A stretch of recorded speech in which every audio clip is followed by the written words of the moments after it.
Well, let's start with the handshake. Okay. Hey, good morning again. To see you. Yes. Good to see you. Hi.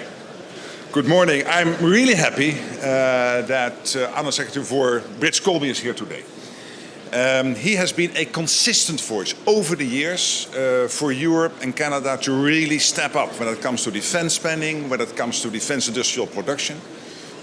Absolutely acknowledging the fact that the United States, being absolutely committed to NATO, also has to take care of the situation in the Pacific and has to pivot over time more towards the Indo-Pacific. And therefore, Europe and Canada stepping up is really crucial. Of course, since President Trump was re-elected, the whole American leadership team, under the leadership of President Trump, has been pleading with NATO and European and Canadian allies to do more. And the good news is, the billions are coming in.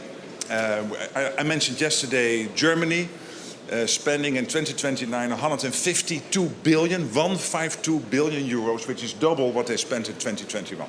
So it is really happening.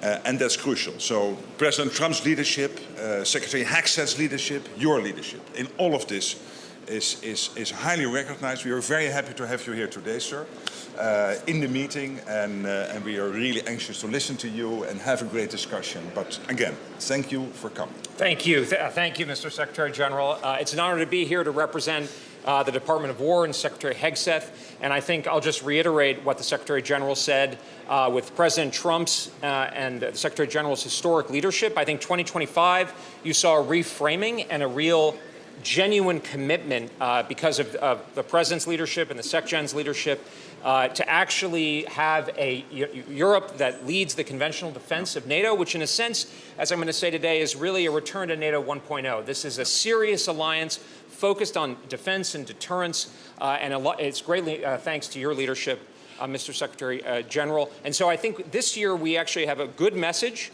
to say, which is now it's time to march out together, to be pragmatic, to be focused on the kind of flexible realism that the national security strategy and the national defense strategy are based on and really exhibit. And I think we have a really strong basis for working together in partnership, but putting NATO kind of a 3.0 NATO that's based a partnership rather than dependency, and really a return to what NATO was originally intended for.